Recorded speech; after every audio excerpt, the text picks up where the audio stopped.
903 centimeters in feet? First of all, we need to know the value of 1 centimeter in feet. It's always 1 centimeter equals 0.03280839895 feet. Now we have to multiply 0.03280839895 by 903.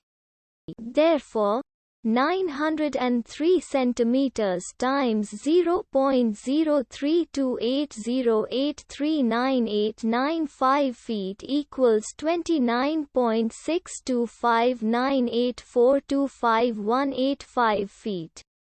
So, in other words, 903 centimeters equals 29.62598425,185 feet.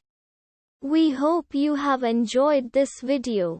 Please like and subscribe to our channel for more videos like this.